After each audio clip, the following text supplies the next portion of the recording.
আল্লাহ রাব্বুল আলামিন কোরআন আল কারীমের সূরাতুল আল ইমরানে আমাদেরকে জানিয়ে দেন, রব্বুল আলামিন আমাদেরকে বলেন, আম হাসিবতুম আন তাদখুলুল জান্নাতা ওয়ালাম্মা ইয়া'লামিল্লাহুল্লাযীনা জাহাদু মিনকুম ওয়া ইয়া'লামাস সাবিরিন। আল্লাহু আকবার। আল্লাহ রাব্বুল আলামিন বলে, শোনো দুনিয়ার মানুষেরা, তোমরা ঈমান এনেছো, এই কথা বলবা তোমরা মনে করেছো জান্নাতে চলে যাবা। না না বান্দা, ঈমান এনেছো এই কথা বললি জান্নাতে যাওয়া যাবে না রে বান্দা। ঈমান এনেছো আমি আল্লাহ, তো তুমি ঈমানদার আমি জানলাম না। ওয়ালাম্মা ইয়া'লামিল্লাহুল্লাযীনা জাহাদু মিনকুম ওয়া ইয়া'লামাস সাবিরিন, আমি আল্লাহ তো জানলাম না কারা ঈমান আনার পরে জিহাদ করেছো, কারা কারা আমার দিন রক্ষায় আন্দোলন করেছো, কারা জালিমের পরাক্রাষ্টে থেকে জালিমের কাছে মাথা নত না করে ধৈর্য ধারণ করেছো, আমি তো তাদেরকে চিনলাম না। বান্দা ঈমান এনেছো জান্নাতে চলে যাবা, এটা মনে করার কোনো অবকাশ নাই। আল্লাহকে আমরা কৌতূহল বশত বললাম, রব্বুল আলামিন সব তো মাথার উপর দিয়ে যায়, আর একটু খুলে খুলে বলেন না। আল্লাহ রাব্বুল আলামিন সূরাতুল বাকারার একটু খুলে খুলে বলছেন, আল্লাহ বলেন, আম হাসিবতুম আন তাদখুলুল জান্নাতা ওয়ালাম্মা ইয়াতিকুম মাসালুল লাযীনা খালাউ মিন ক্বাবলিকুম মাসসাতহুমুল বা'সাউ ওয়াদ-দাররা। আল্লাহ রাব্বুল আলামিন বলে, বান্দা একই কথা আল্লাহ বলছেন, তুমি ঈমান এনেছো মনে করেছো জান্নাতে চলে যাবা, বান্দা তা হবে না। শোনো আমি আল্লাহ তাআলা জানিয়ে দিলাম, ওয়ালাম্মা ইয়াতিকুম মাসালুল লাযীনা খালাউ মিন ক্বাবলিকুম, তোমাদের পূর্বেও যারা ঈমান এনেছিল তারা ঈমান আনার কারণে পরীক্ষা দিতে হয়েছে। বান্দারে শোনো, তারা ঈমান আনার কারণে কেমন পরিস্থিতিতে পড়েছিল। মাসসাতুহুমুল বা'সাউ ওয়াদ-দাররা ওয়া যুলজিলু হাত্তা ইয়াকুলার রাসূল ওয়াল্লাযীনা আমানু মা'আহু মাতা নাসরুল্লাহ। তাদেরকে মারা হতো ঈমান আনার কারণে, মাঝখান দিয়ে করাত চালিয়ে দেওয়া হতো। ঈমান আনার কারণে সাহাবীদেরকে অত্যাচার করা হতো, জুলুম করা হতো, নির্যাতন করা হতো, এত নির্যাতন আর নিপীড়ন করা হতো। তারা রাসূলুল্লাহর কাছে এসে বলতেন, ওগো নবী আমার, মাতা নাসরুল্লাহ, আল্লাহর সাহায্য কত দূর। আল্লাহু আকবার। আপনারা মনে আমার ওয়াজ বুঝতেছেন না? বুঝতেছেন? ঈমান আনলে পরে শুধু ঈমানদার দাবি করে জান্নাতে যাওয়া যাবে না, ঈমান আনলে পরে পরীক্ষা দেয়া লাগবে, সেটা হলো ঈমানের পরীক্ষা। আল্লাহ রাব্বুল আলামিন বলে, বান্দারে তোমাদের পূর্বে যারা ঈমান এনেছিল তাদেরকে মারা হতো, ধরা হতো, কেমন করে অত্যাচার নির্যাতন করা হতো। ইসলামের প্রথম শহীদ মহিলা হযরত সুমাইয়া রাদিয়াল্লাহু তাআলা আনহা ঈমান আনয়ন করার পরে কাবার চত্বরে দাঁড়ালেন। আবু জাহাল জিজ্ঞেস করলো, সুমাইয়া তুমি নাকি মক্কার সর্বপ্রথম ব্যক্তি যে তার সন্তানাদি স্বামীকে নিয়ে পর্যন্ত ইসলাম গ্রহণ করেছে? হযরত সুমাইয়া রাদিয়াল্লাহু তাআলা আনহা জবাব দিলেন, হ্যাঁ, আমি আমার খাই, আমার পরি, আমি সত্যধর্ম ইসলাম গ্রহণ করেছি, তাতে তোমার সমস্যা কি? আবু জাহেলের কথা শোনার সঙ্গে সঙ্গে হাতের মাঝে বর্শা ছিল। হযরত সুমাইয়া রাদিয়াল্লাহু তাআলা আনহার লজ্জাস্থান বরাবর বর্শা আঘাত করার সঙ্গে সঙ্গে লজ্জাস্থান ভেদ করে এপার থেকে ওপারে চলে গেছে, সামনে দিয়ে রক্ত প্রবাহমান হয়ে গেছে। রক্ত প্রবাহমান হয়ে কাবার চত্বরে সর্বপ্রথম তিনি শহীদ হয়েছেন। ইসলাম আনয়ন করার কারণে অনেক সাহাবীদেরকে তপ্ত মরুভূমির মাঝে ফেলে দিয়ে তাদের মুখটারে সূর্যের দিকে করে দিয়েছে। ইসলাম আনয়ন করার কারণে, ঈমান আনার কারণে অনেক সাহাবীদেরকে গরম কড়াইয়ের মধ্যে দিয়ে দেওয়া হয়েছে, নিচে কয়লার আগুন দিয়ে মচমচে করে শরীরটা পর্যন্ত ভেজে গেছে। শুধুমাত্র ইসলাম আনার কারণে এত নির্যাতনা এত নিপীড়ন করা হতো। আল্লাহ বলছে, বান্দা তুমি ঈমান এনেছো, তুমি জান্নাতে চলে যাবা। জান্নাত মামুর বাড়ি না, জান্নাতে যেতে হলে ও ঈমানদার হওয়া লাগবে। আর খাঁটি ঈমানদার হতে গেলে পরে ঈমানের পরীক্ষা দেয়া লাগবে। কার কথা? কার কথা? আর জোরে বলেন কার কথা? বিশ্বনবী সাল্লাল্লাহু আলাইহি সাল্লাম বসে আছেন, একজন সাহাবী রাসূলুল্লাহর কাছে আসলেন, বললেন, ওগো নবী আমার, আপনি বলে দেন না সবচাইতে ঈমানের পরীক্ষা হবে কার? বিশ্বনবী সাল্লাল্লাহু আলাইহি সাল্লাম বললেন, আশাদ্দুল বালা আন্নাসিল আম্বিয়া, সব মানুষদের মাঝে সবচাইতে ঈমানের পরীক্ষা বেশি হবে নবীগণের। এরপরে যারা মুমিন তাদের, এই যে নবীগণের ঈমানের পরীক্ষা, সবচাইতে বেশি ঈমানের পরীক্ষা কোন নবীর হয়েছিল? তিনি আর কেউ নয়, আপনার আমার জাতির পিতা। গলার আওয়াজ উঁচু করে বলেন, ওনার নাম কি? জাতির পিতা চিনেন না আপনারা? কেউ কেউ আবার টেনশন আছে, শেখ মুজিব বললে তো হয় না। এই তো আছে টেনশনে, না হলে তো বলতেন আপনারা। নিজে জাতির পিতা চিনেন না? এতদিন তো জাতির পিতা শেখ মুজিবরে মনে করতেন নাকি? আমি ঠিক তখনও বলতাম, জাতির পিতা ইব্রাহিম কোরআনেতে আছে, তোমার বাবা জাতির পিতা কোন বিধানে আছে? আমরা সে জাতির পিতা মানি না। নির্বাচনের আগে একজন, নির্বাচনের পরে একজন, সামনে ক্ষমতায় আসলে একজন, আমাদের মাথার উপরে যে ইচ্ছে করে জাতির পিতা চাপিয়ে দেবে, ওই রকম ভাঙারি জাতির পিতা আমরা মানি না, ঠিক কিনা? জাতির পিতা আমাদের একজন, আদেশ করেছেন কে? আল্লাহ রাব্বুল আলামিন বলেন, মিল্লাতা বিকুম ইব্রাহিম হুয়া সাম্মাকুমুল মুসলিমিন। আল্লাহ রাব্বুল আলামিন বলেন, মুসলমান জাতির পিতা হযরত ইব্রাহিম। আদেশ কার? দুনিয়ার কেউ আমাদের মাথার উপরে চাপিয়ে দিলে সে আমাদের জাতির পিতা নয়। সব নবীগণের মাঝে সবচাইতে বেশি পরীক্ষা হয়েছিল হযরত ইব্রাহিম আলাইহিস সালামের। জন্ম থেকেই তার পরীক্ষা শুরু। নমরুদের সাম্রাজ্যের লোকেরা বলতে লাগলো নমরুদকে, গণকেরা এসে বলতে লাগলো, নমরুদ, তুমি যে তোমার প্রভু, তুমি নিজেকে প্রভু দাবি করে সবার মাঝে রাজত্ব চালাচ্ছ, তোমার রাজত্ব বেশি দিন টিকবে না। তোমার রাজত্বের মাঝে এমন এক পুত্র সন্তানের আবির্ভূত হবে যে তোমার সাম্রাজ্যকে ধ্বংস করে ফেলবে। নমরুদ অর্ডার করলো, তার সাম্রাজ্যে কোনো পুত্র সন্তান জন্মগ্রহণ করানো যাবে না। সবাইকে হত্যা করে ফেললো, ছোট্ট বাচ্চা থেকে শুরু করে সবাইকে যখন হত্যা করে ফেললো, তখন হযরত ইব্রাহিম আলাইহিস সালামের বাবা মা পাহাড়ের চূড়ায় অবস্থান করলেন। কারণ কেউ কি চায় নিজের সন্তান হত্যা হোক? কেউ চায়? ওনাকে পাহাড়ের চূড়ায় জন্মগ্রহণ করালেন। ঘটনা অনেক লম্বা, সংক্ষিপ্ত করছি। জন্মগ্রহণ করার পরে তিনি দেখতে পেলেন তার সাম্রাজ্যের লোকেরা গাছের পূজা করে, মাছের পূজা করে, কাঠের পূজা করে, গরুর পূজা করে, বিভিন্ন জাতির পূজা করে। কিন্তু আবার তিনি দেখতে পেলেন যে গাছের পূজা করতেছে, প্রয়োজন লাগতেছে, ওই গাছকে কেটে লাকড়ি বানাচ্ছে।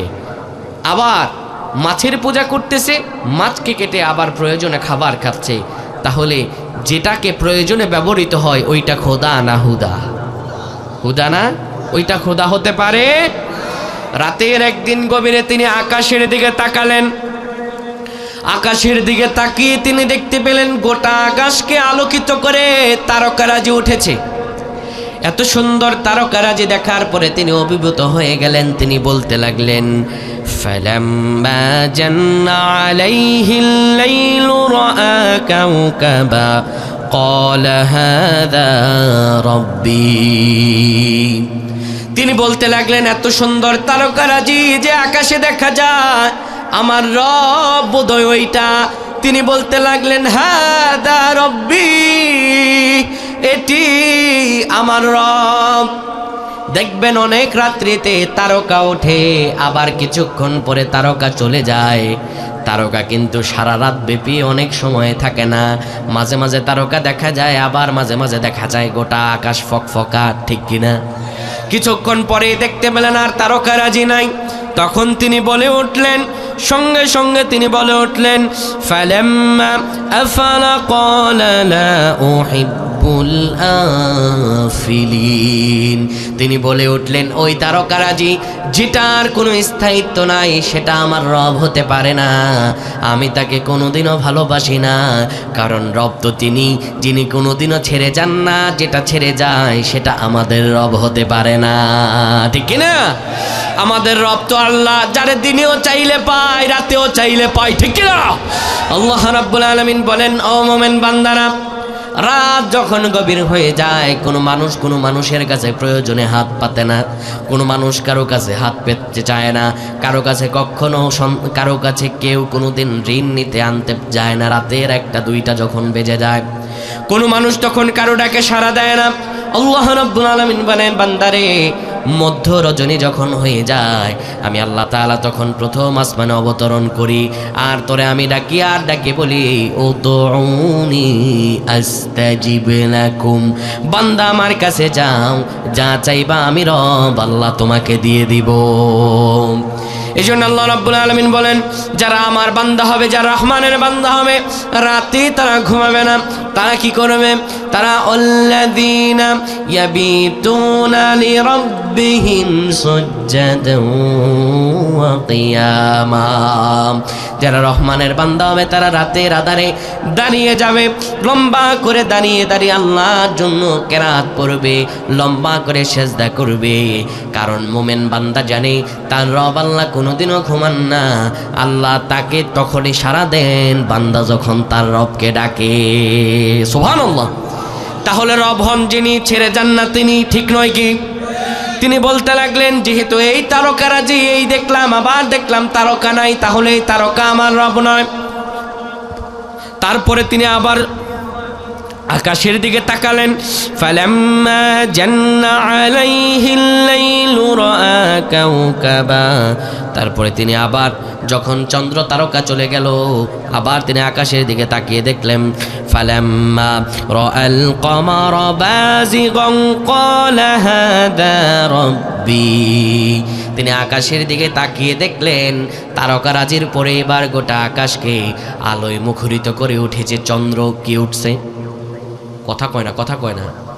চন্দ্র মানে চাঁদ। চাঁদ চিনেন না আপনারা? আপনাদের এলাকায় চাঁদরে কি বলেন? চাঁদই বলেন। তাহলে চাঁদ উঠলে গোটা অনেক সময় দেখা যায় চাঁদের আলোয় গোটা মাঠ ঘাট সব কিছু আলোকিত হয়ে যায়, ঠিক না? এবার তিনি দেখতে পেলেন চাঁদ তার আলোয় আলোকিত করছে। তিনি বলতে লাগলেন, হাদা রব্বি, এটাই আমার রব। কিন্তু রাত যখন শেষ হয়ে যায়, ফালাম্মা আফালা ক্বালা লা ইল্লাম ইয়াহদিনি রাব্বি লাআকুনান্না মিনাল কওমিদ দাল্লিন। এবার রাত যখন শেষ হয়ে যায় আকাশের দিকে তাকালে কি আর চাঁদ দেখা যায় নাকি? আর তিনি দেখতে পেলেন চাঁদ নাই। সকালে উঠে দেখেন চাঁদ নাই, তখন তিনি মুখ ফিরিয়ে নিলেন। তিনি বললেন, এটা আমার রব হতে পারে না, নিশ্চয়ই আমার কওমের লোকেরা পথভ্রষ্ট হয়ে গেছে। এবার সকাল যখন হলো পূর্ব দিগন্তে লাল সূর্যের আভা দেখা গেল। তিনি সঙ্গে সঙ্গে বলে উঠলেন, ফালাম্মা রাআশ শামসা বাযিগাতান ক্বালা হাদা রাব্বি হাদা আকবার। তিনি দেখলেন পূর্ব দিগন্তে সকাল যখন হলো সূর্যটা লাল আভা ভেদ করে সূর্যটা উঠেছে। এবার তিনি বলে উঠলেন, হাদা রব্বি, এটাই আমার রব, কারণ এটা সবচেয়ে বড়। সারাদিন সূর্যের ইবাদত করার পরে যখন দিন চলে গেল, সন্ধ্যা যখন ঘনীভূত হলো, তখন কি আর আকাশে সূর্য থাকে নাকি?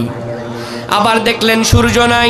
এবার তিনি বলে উঠলেন, ফালাম্মা আফালাত ক্বালা ইয়া কওমি ইন্নী বারিউম মিম্মা তুশরিকুন।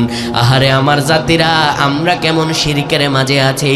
চন্দ্রের পূজা করে, চাঁদের পূজা করে, তারকার পূজা করে, সূর্যের পূজা করে, এতগুলো রব হতে পারে না। রব হতে পারেন একজন, তিনি কে?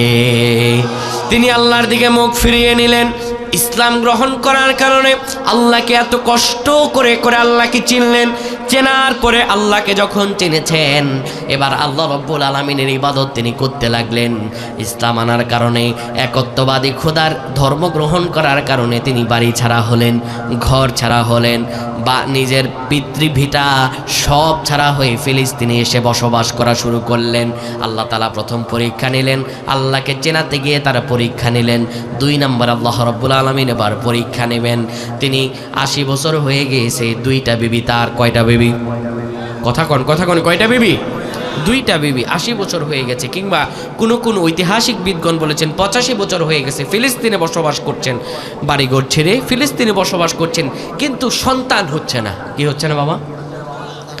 আল্লাহ রাব্বুল আলামিনের কাছে এতদিন ধরে চান না, এবার মনে মনে আশা করলেন আমি আল্লাহর কাছে চেয়ে দেখি না। তিনি আল্লাহ রাব্বুল আলামিনের কাছে আকুতি ভরা অন্তর আল্লাহর কাছে প্রার্থনা করলেন, রব্বি হাবলি মিনাস সালিহিন। আল্লাহ, আপনি আমাকে সৎ কর্মশীল সন্তান দান করেন। কার কাছে চাইলেন? আল্লাহর কাছে চাইলেন।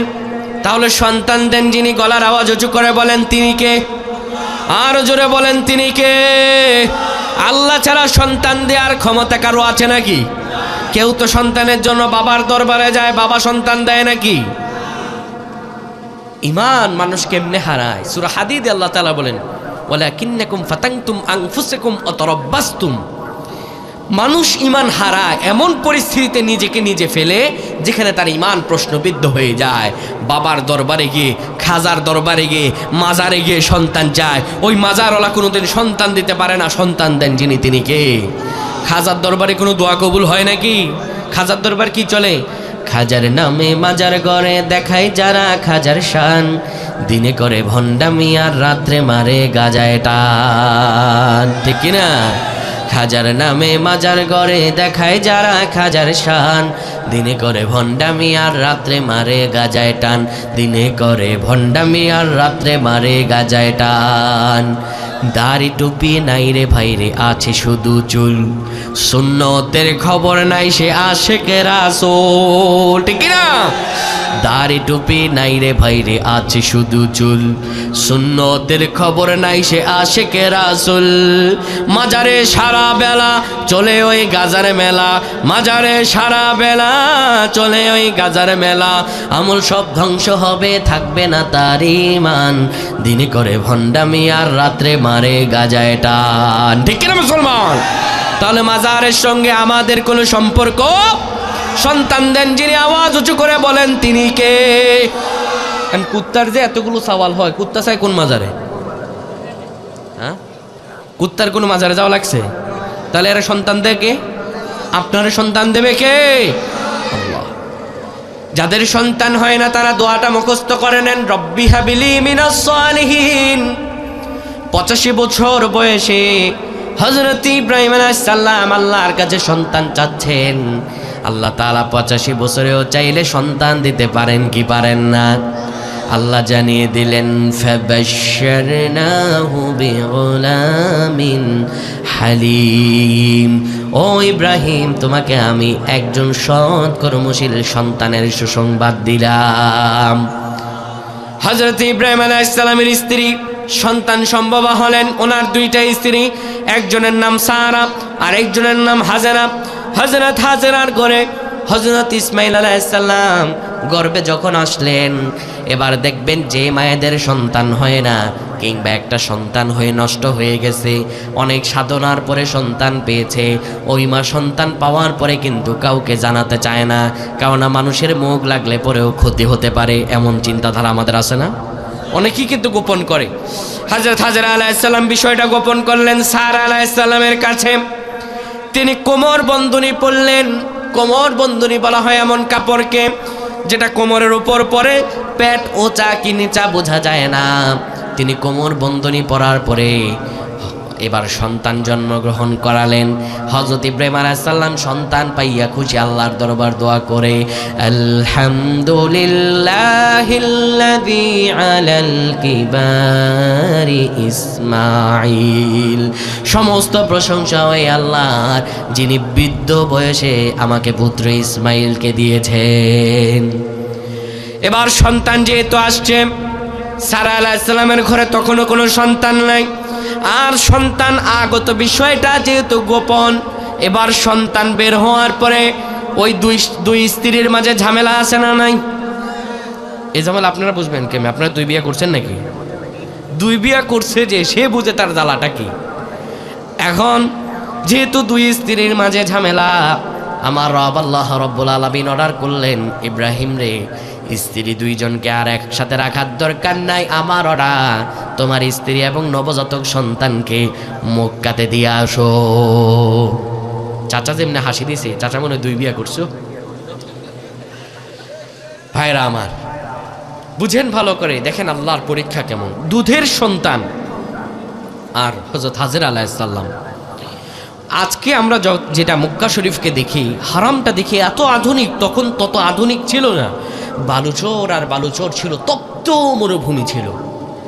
আল্লাহ রাব্বুল আলামিনের আদেশ, তুমি তোমার স্ত্রী আর সন্তানকে মক্কা শরীফে হারামের পাশে দিয়ে আসো।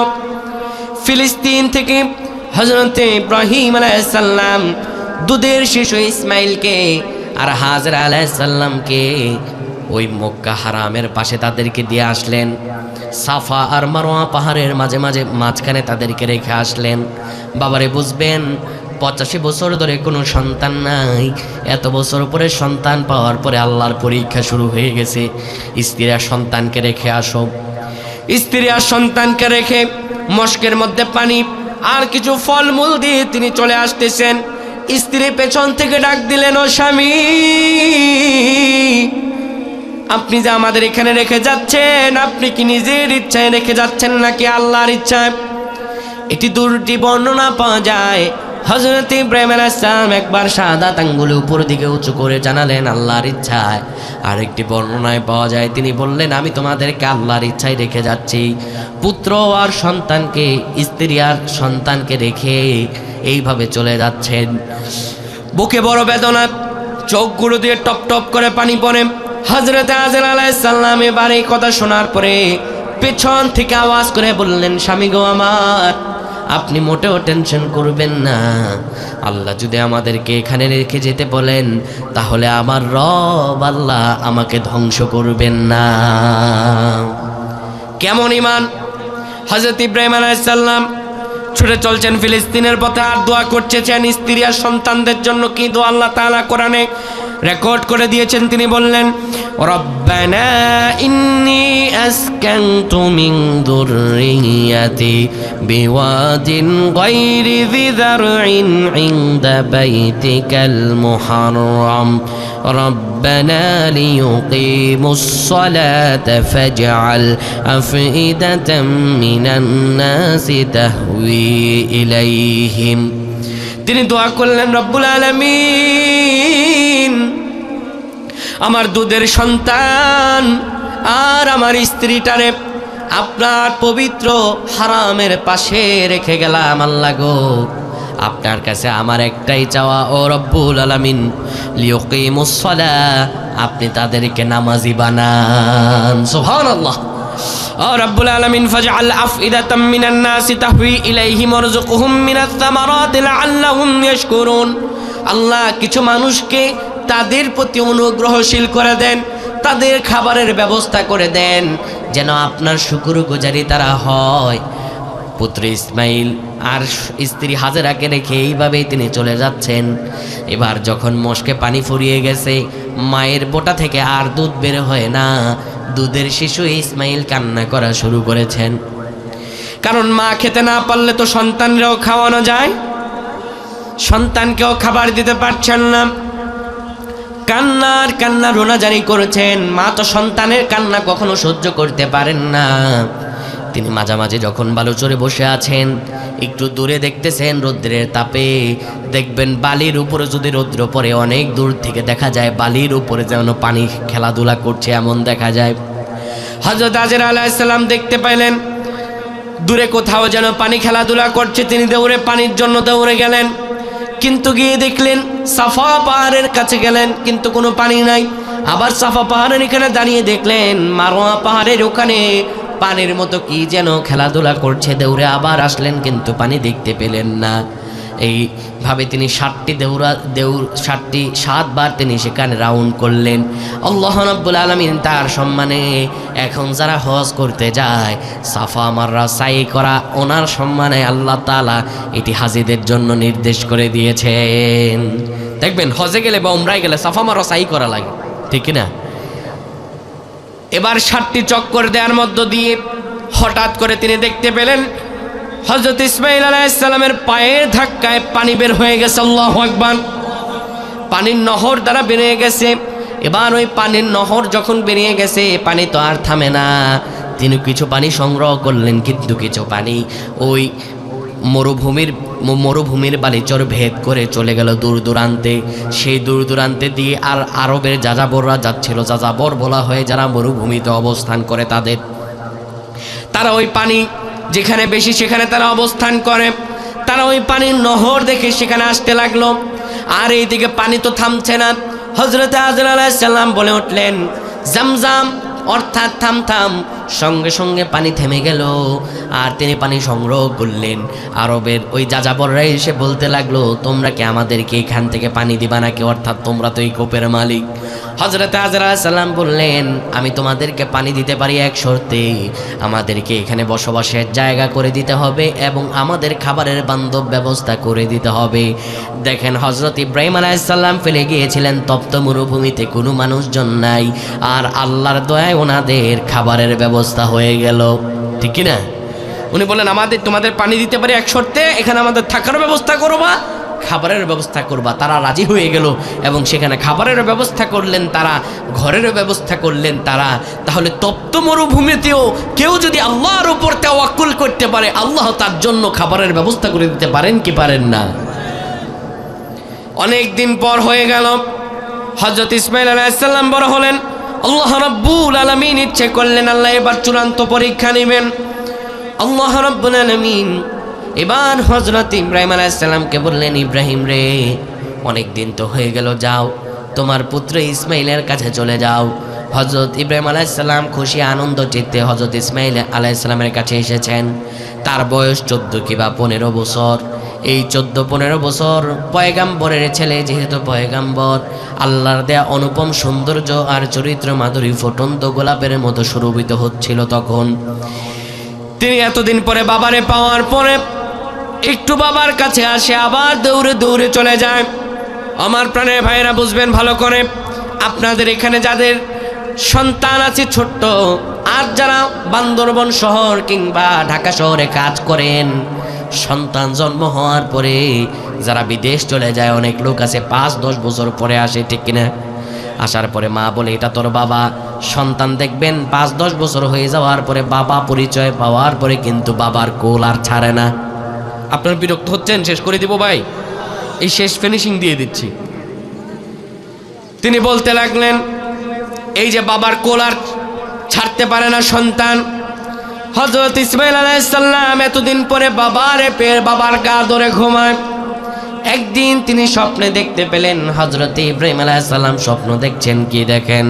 আল্লাহ রাব্বুল আলামিন জানাচ্ছেন, আল্লাহ বলেন, ফালাম্মা বালাগা মাআহুস সাইয়া ক্বালা ইয়া বুনাইয়া ইন্নী আরা ফিল মানাম আন্নী আযবাহু ফানজুর মাযা তারা। আল্লাহু আকবার। এতদিন পর সন্তানের কোনো খোঁজ নিতে পারেন নাই, কারণ আমার আল্লাহর আদেশ ছিল না। এতদিন পর এসে সন্তানের সঙ্গে একসাথে শুয়েছেন, ঘুমিয়েছেন।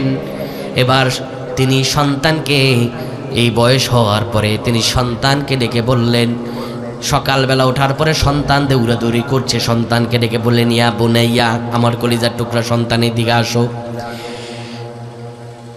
শোনো আমি স্বপ্নে দেখছি, আন্নী আযবাহুক ফানজুর মাযা তারা। ও আমার কলিজার টুকরা সন্তান, আমি স্বপ্নে দেখেছি তোমাকে জবেও করতেছি, তোমার কি অভিমত আমাকে বলো। আল্লাহু আকবার। আপনারা বুঝতে পারছেন? সন্তান জন্মগ্রহণ করার পরে স্ত্রী আর সন্তানকে মরুভূমির মাঝে রেখে গেছে। 14-15 বছর পরে এসে বলতেছে, আমি স্বপ্নে দেখতেছি তোমারে জবেহ করতেছি, তোমার কি অভিমত আমারে বলো। বলেন তো দেখি, আপনার যদি সন্তান হতো, এত বছর আপনি খবর রাখেন নাই, এত বছর পরে এসে বলতেছেন আমি তোমারে জবেহ করতেছি, তোমার কি অভিমত, কি বলো? সন্তান কি বলতো? কি বলতো? তুমি বাপ, জন্ম দেওয়ার পর আমার মারে আর তুমি আমারে মরুভূমির মধ্যে ফেলায় রেখে গেছো, এত বছর পরে এসে বলতেছো তুমি স্বপ্নে দেখতেছো আমাকে জবেহ করতেছে, পাগলো পাইছো, এ বলতো না? কিন্তু হযরত ইসমাঈল আলাইহিস সালাম তা বললেন না। তিনি কত সুন্দরভাবে তার বাবাকে বললেন, ক্বালা ইয়া আবাতি ফাআল মা তু'মার। ও বাবা, আমি জানি স্বপ্ন আপনি ইচ্ছে করে দেখেন নাই, স্বপ্ন আপনাকে দেখিয়েছেন যিনি, তিনি হলেন আল্লাহ। আমি জানি আপনার স্বপ্ন হলো আল্লাহর ওহী। ও আমার বাবা, আমি আপনার কথায় রাজি হয়ে গেলাম এবং আপনাকে আমি এইটুকু বললাম, আবাতিফ আলমা তুমার, আপনাকে যা আদেশ করা হয়েছে আপনি তা করেন। সুবহানাল্লাহ। ও বাবা, আপনাকে যা আদেশ করা হয়েছে আপনি তা করেন। সাতাজিদুনি ইনশাআল্লাহু মিনাস সাবিরিন। ও বাবা, আল্লাহ যদি চাহে আমাকে ধৈর্য ধারণকারীদের সঙ্গে পাবেন। রাজি হয়ে গেলেন। পুত্র ইসমাইলকে নিয়ে হযরত ইব্রাহিম আলাইহিস সালাম মিনার প্রান্তরে চলে গেলেন, জবেহ দেবেন। ইসমাইল আলাইহিস সালামকে ডেকে বললেন, বাবারে, এবার তোমাকে জবেহ করব, তোমার কি কোনো কথা আছে নাকি? হযরত ইসমাইল আলাইহিস সালামের এই ঘটনাটা বর্ণনা পাওয়া যায় কাসাসুল আমবিয়ায়। তিনি বলতে লাগলেন বাবাকে, বাবা, আপনি আমাকে যে জবেহ করবেন আমার কয়েকটা কথা আছে। ও বাবা, আপনি আমার হাতগুলো শক্ত করে বেঁধে নেন আর ছুরিটা আপনি ভালোভাবে দাঁড় করে নেবেন। বাবা গো, আমার হাত পাগুলো ভালোভাবে বেঁধে নেবেন, কারণ যখন মানুষ মারা যায় তখন শুনেছি মরণ যন্ত্রণা বড় কষ্ট। হাত পাগুলো যদি আপনার শরীরে লেগে যায় তাহলে বেয়াদবি হয়ে যাবে। বাবা, আমার হাত পাগুলো বেঁধে নেন আর ছুরিটা আপনি ভালোভাবে দাঁড় করে নেন। আমার গলার মাঝে আপনি খুব দ্রুত বেগে চালাবেন। বাবা গো, শুনেছি ওই ছুরি মরণ যন্ত্রণা বড় ভয়ঙ্কর কষ্ট, আপনি যদি দ্রুত বেগে চালান আমার রুহটা যেন বেরিয়ে যায়। এবার হযরত ইব্রাহিম আলাইহিস সালামকে আবার বলে উঠলেন, সন্তান, ও আমার বাবা, আমার গায়ের জামাগুলো আপনি আগে আগে খুলে নেন, গায়ের জামার মাঝে রক্ত লাগতে দিয়েন না। আমার মায়ের তো আর কোনো আমি ছাড়া সন্তান রইল না, আমার জামাগুলো আমার মায়ের কাছে দিয়ে দিবেন।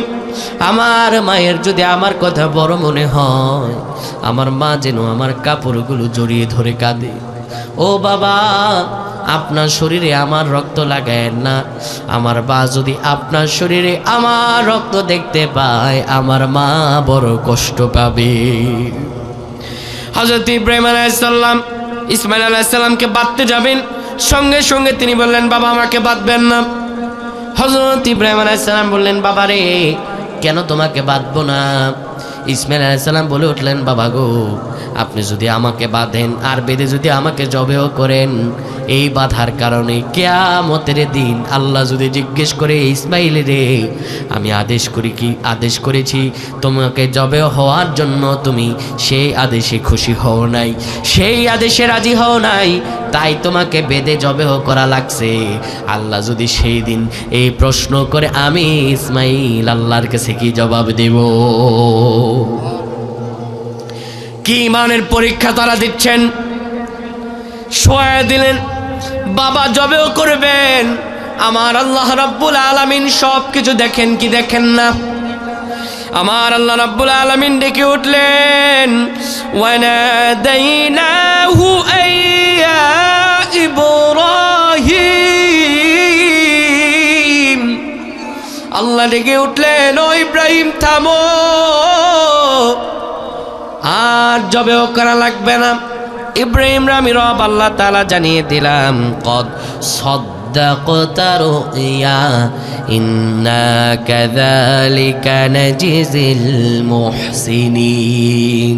ইব্রাহিম রে, তুমি সফল, তুমি পাশ করেছো। আমি আল্লাহ যে তোমার কাছ থেকে পরীক্ষা নিব, তুমি পাশ করেছো ইব্রাহিম, আমার আল্লাহর পরীক্ষায় তুমি বিজয়ী। সুবহানাল্লাহ। এইভাবে পয়গম্বর আল্লাহর কাছে পরীক্ষা দিয়েছেন ইমানের। আপনি আমি কি পরীক্ষা দিলাম? আল্লাহর সামনে আমরা কি নিয়ে দাঁড়াবো? বিশ্বনবী মুহাম্মদুর রাসূলুল্লাহ বলেন, ও আমার উম্মতেরা রে, তোমাদের উপর অবশ্যই ইমানের পরীক্ষা আসবে। আর ইমানের পরীক্ষা দিয়ে আল্লাহ রাব্বুল আলামিন যাচাই করে নেবেন কারা ইমানদার দাবিতে সত্যবাদী, কারা ইমানদার দাবিতে মিথ্যাবাদী। সাহাবীদের উপর কেমন করে ইমানের পরীক্ষা এসেছিল একটি ঘটনা বলবো নাকি মোনাজাত করে দিব? বলেন, ঘটনাটা শুনবেন? তার আপনাদেরকে শেষ ঘটনা শুনে মোনাজাত দিয়ে দিচ্ছি ইনশাল্লাহ। কেমন ভাই? বিশ্বনবী সাল্লাল্লাহু আলাইহি ওয়াসাল্লাম মুতার যুদ্ধে রাসূলুল্লাহ সাল্লাল্লাহু আলাইহি ওয়াসাল্লাম সাহাবীদেরকে রেডি করছেন। 3 লক্ষ কাফের রোমান সৈন্যবাহিনী, তদানীন্তনকালে সুপার পাওয়ার। আর বিশ্বনবী মুহাম্মদুর রাসূলুল্লাহ সাল্লাল্লাহু আলাইহি ওয়াসাল্লাম তিনি কষ্টবিষ্ট করে 30,000 কিংবা 3,000-এর মতো সাহাবায়ে কেরাম নবীজি রেডি করছেন। মুতার প্রান্তরে বিশ্ব নবী মুহাম্মদুর রাসূলুল্লাহ সাহাবী পাঠাবেন। এবার বিশ্ব নবী সেনাপতি হিসাবে নিযুক্ত করবেন। প্রথমে ডাক দিলেন, আমার পালক পুত্র যায়েদ কোথায়? হযরতে যায়েদ দাঁড়িয়ে গেলেন, লাব্বাইক ইয়া সাদাইক ইয়া রাসূলুল্লাহ ইয়া হাবিবাল্লাহ। বিশ্বনবী বার ডাক দিলেন, আমার চাচাতো ভাই যায়েদ ইবনে আবি আমার চাচাতো ভাই জাফর বিন আবি তালেব কোথায়? দাঁড়িয়ে যাও। হযরত জাফর বিন আবি তালেব দাঁড়িয়ে গেলেন, বললেন, লাব্বাইক ইয়া সাদাইক ইয়া রাসূলুল্লাহ। বিশ্বনবী সাল্লাল্লাহু আলাইহি সাল্লাম তৃতীয় নম্বরে ঘোষণা করলেন, আব্দুল্লাহ বিন রাওহা কোথায়? দাঁড়িয়ে যাও। আব্দুল্লাহ বিন রাওহা দাঁড়িয়ে গেলেন। এবার বিশ্বনবী তাদের 3 জনকে লক্ষ্য করে বললেন, আজকের মুতার প্রান্তরে যুদ্ধে তোমরা সেনাপতি হিসাবে নিযুক্ত হয়েছ। যাও তোমরা বাড়িতে তোমাদের পরিবার পরিজন থেকে বিদায় নিয়ে আসো, যাও তোমাদেরকে সুযোগ দিলাম। হযরত যায়েদ রাদিয়াল্লাহু তাআলা ডেকে বললেন, ইয়া রাসূলুল্লাহ ইয়া হাবিবাল্লাহ, আপনি আমাকে আমার নাম ঘোষণা দিয়েছেন, আপনি বলেছেন, আর পর্দার অন্তরালের মা আমার মা আম্মা জান আয়েশা শুনেছেন, ইয়া রাসূলুল্লাহ আমি আপনার পালক পুত্র যায়েদ। আপনি বলেছেন আর আমার কারো কাছে বিদায় নেওয়ার কোনো প্রয়োজন নাই ইয়া রাসূলুল্লাহ। হযরত জাফর বিন আবু তালেব চলে গেলেন বাড়িতে। বাড়িতে গিয়ে স্ত্রীকে বললেন, স্ত্রী বিদায় দাও, তোমার কাছ থেকে আমি বিদায় নিতে এসেছি গো স্ত্রী। রাসূলুল্লাহ বলেছেন মুতার প্রান্তরে যেতে হবে, আমাকে রাসূলুল্লাহ আজকে যুদ্ধের ময়দানে সেনাপতি হিসাবে নিযুক্ত করেছেন, বিদায় দাও, তোমার সঙ্গে আর দেখা হবে না, দেখা হবে জান্নাতে। স্ত্রীর সঙ্গে সঙ্গে আল্লাহর কাছে হাত তুলে ধরলেন আর বলতে লাগলেন, মালিক আপনি দয়া করে মায়া করে আমার স্বামী জাফরকে গাজী বানায় আমার কাছে আপনি পাঠায়া দিয়েন। হযরতে জাফরের কথা শোনার সঙ্গে সঙ্গে তরবারের উল্টা পিঠ দিয়ে স্ত্রীর হাতে মৃদু আঘাত করলেন আর বললেন, স্ত্রী রে, উল্টা দোয়া করো না, উল্টা দোয়া আল্লাহর দরবার কবুল হবে না রে স্ত্রী। জিহাদের ময়দানে সেনাপতি লাগে কয়জন? বলেন বলেন, কয়জন লাগে? হযরত জাফর বলেন, ও স্ত্রী রে, আজকে জিহাদের ময়দানে রাসূলুল্লাহ 3 জনকে সেনাপতি হিসেবে নিযুক্ত করেছেন। আমার আগেও একজন আছে, আমার পরেও একজন আছে। স্ত্রী রে, আমার নাম ইয়া রাসূলুল্লাহ 2 নম্বরে ঘোষণা করেছেন, তার মানে বোঝা যায় আজকে জিহাদের ময়দানে আমি শাহাদাত গ্রহণ করব রে স্ত্রী। উল্টা দোয়া করো না, আমার জন্য দোয়া করো, দেখা হবে জান্নাতে। এই কথা বলে তিনি ছুটে চললেন। স্ত্রী আর সন্তানগুলো কাটা কবুতরের মতো কান্না করা শুরু করলেন আর পেছন দিক থেকে ডাকা শুরু করলেন। একবারের জন্য হযরতে জাফর তাকায়া দেখলেন না কারা কান্দে। আব্দুল্লাহ বিন রাওহা চলে গেলেন বাড়িতে। ওই রাতটা ছিল তার জন্য বাসরের রাত, ফুলসজ্জার রাত। ঘরের বাইরে গিয়ে শুনতে পেলেন তার স্ত্রী কোরআন তেলাওয়াত করছে। হযরতে আব্দুল্লাহ বিন রাওহা ডাক দিলেন, স্ত্রীরে একটু কোরআন পড়া বন্ধ করো, আমি তোমার থেকে বিদায় নিতে এসেছি রে স্ত্রী। রাসূলুল্লাহ সাল্লাল্লাহু আলাইহি সাল্লাম আজকে জিহাদের ময়দানে আমাকে সেনাপতি হিসাবে 3 নম্বরে নিযুক্ত করেছেন, বিদায় দাও রে স্ত্রী, দেখা হবে জান্নাতের ময়দানে। স্ত্রী কোরআন পড়া বন্ধ করে স্বামীকে ডাকলো, স্বামী আপনার চেহারাটা আমি ভালো করে দেখি নাই, আমাদের বিবাহ হয়েছে, কোনো মতে আপনার চেহারাটা একটু দেখেছি, আমার তাও স্মরণ নাই, একটু ঘরে আসেন, আপনার চেহারাটা একটু ভালোভাবে দেখতে চাই। হযরত আব্দুল্লাহ বিন ওমর ডাক দিলেন, স্ত্রী আমি ঘরের ভিতর ঢুকবো না, ঘরের ভিতর ঢুকলে পরে তোমার প্রতি আমার প্রেম জাগবে, ভালোবাসা জাগবে, তুমি আমাকে ঘরের ভিতর ঢুকতে বলো না। স্ত্রী ডেকে বলল, প্রাণের স্বামী আপনি ঘরের ভিতরে আসেন, আল্লাহর কসম আমি কোনো প্রেম নিবেদন করব না, প্রাণ ভরে আপনার চেহারাটা আমি দেখে রাখতে চাই, যেন পরে কিয়ামতের ময়দানে হাজার লক্ষ কোটি মানুষের ভিড়ে আপনাকে আমি স্বামী হিসাবে চিনে নিতে পারি। আব্দুল্লাহ বিন ওমর ডাক দিলেন, স্ত্রীরে তোমার মনে যদি এই ইরাদা হয় আর তুমি যদি ধৈর্য ধারণ করতে পারো, তাহলে তোমার ঘরের ভিতরে আমার ঢোকার কোনো প্রয়োজন নাই। আমি যে রব আল্লাহর জন্য জীবন দিতে যাচ্ছি, ওই রব আল্লাহ রব্বুল আলামিন কিয়ামতের ময়দানে তোমার আমার পরিচয় করায়া দিবেন। চলে গেলেন যুদ্ধের ময়দানে। বিশ্বনবী সাল্লাল্লাহু আলাইহি সাল্লামের পালক পুত্র যায়েদ অনেকগুলো কাফিরকে জাহান্নামে পাঠিয়ে দিয়ে তিনিও শহীদ হয়ে গেলেন। তিনি শহীদ হয়ে যাওয়ার পরে হযরত জাফর বিন আবু তালেব কালেমার ঝান্ডা ধরার জন্য আস্তে আস্তে সামনের দিকে ছুটছেন। সামনের দিকে আসার সঙ্গে সঙ্গে তিনি কালেমার ঝান্ডা ধরেছেন, আর এক হাতে তরবারি। অনেকগুলো কাফেরকে জাহান্নামে পাঠানোর পরে একজন কাফের এসে হযরত জাফরের ডান হাতে কোপ দিল, ডান হাতটা কেটে গেল। হযরত জাফরের বাম হাতটা কেটে দিল, বাম হাতটা পড়ে গেল।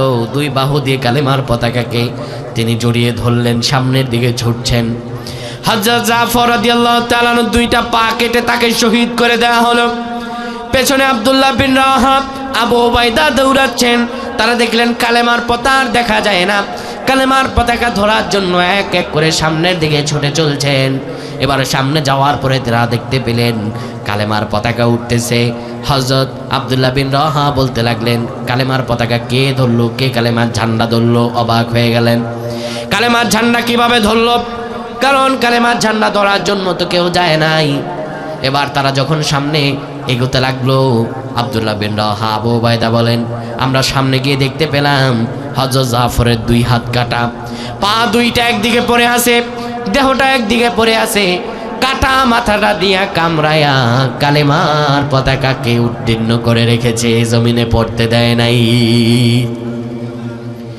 হযরত আবু উবাইদা বলেন, আমি জাফরের হাত পা গুলো এক করলাম, পা থেকে মাথা পর্যন্ত চুমু খাইলাম, কবরের ভিতরে তাকে দাফন করলাম।